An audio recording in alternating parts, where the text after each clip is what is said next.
चलिए आगे पाली से आपको बड़ी खबर बताते हैं। यहां राजमार्ग 162 पर महापड़ाव खत्म हो गया है। आज महापड़ाव का दूसरा दिन है। राज्य मंत्री ओटाराम देवासी ने संघर्ष समिति के सदस्यों से फोन पर बातचीत की। उसके बाद जोधपुर से संभागीय आयुक्त डॉक्टर प्रतिभा सिंह और आईजी राजेश मीणा के साथ पाली कलेक्टर एलएन मंत्री पहुंचे।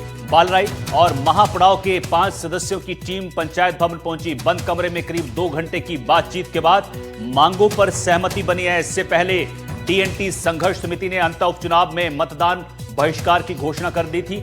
मार्गों पर सहमति बनने के बाद पदाधिकारियों ने महापड़ाव की समाप्ति की घोषणा की है। इसके बाद रबारी, रायका और कालबेलिया समाज के लोग अपने अपने घरों को लौटने लगे हैं। तो बड़ी खबर आपको इस वक्त की पाली से बता रहे हैं, जहां महापड़ाव चल रहा था, दूसरा दिन था, लेकिन अब बात बन गई है और महापड़ाव खत्म कर दिया गया है। राजमार्ग 162 पर यह पड़ाव चल रहा था। महापड़ाव का दूसरा दिन था। राज्य मंत्री ओटाराम देवासी ने संघर्ष समिति के सदस्यों से फोन पर बातचीत की, जिसके बाद यह बात बन गई।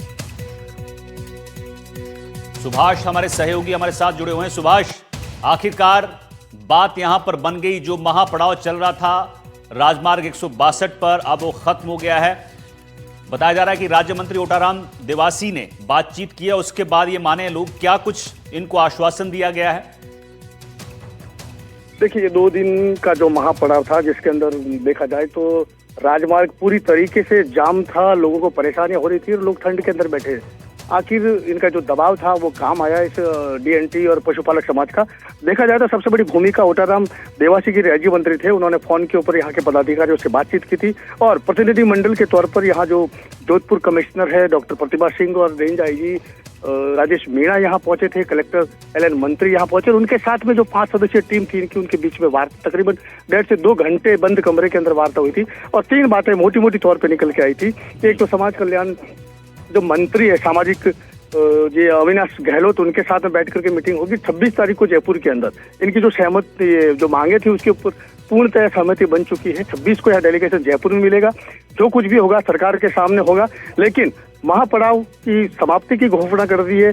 जहां तक कि 10% आरक्षण की मांग थी, वो भी मान लिया गया है कि सरकार वहां बंद जो जयपुर के अंदर है 26 तारीख को, वहां बैठ करके जो भी आपकी जो मांगे हैं उसको मान ली जाएगी। और कलेक्टर जो एलएन मंत्री है, उन्होंने खुद बाहर आकर के इस बात को क्लियर किया है कि इनके बीच में जो सहमति बनी है लिखित के अंदर दे दिया गया है। जाम की स्थिति क्या है? सहमति तो बन गई, लेकिन जो जाम लगा था उसकी स्थिति क्या है?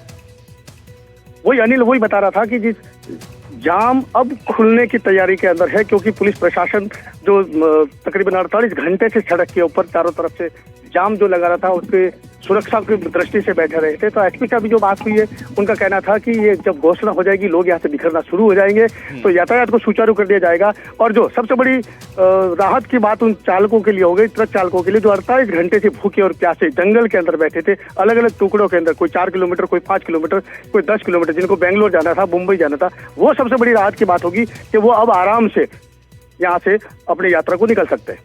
ठीक है, बहुत बहुत शुक्रिया आपका सुभाष इस अपडेट की।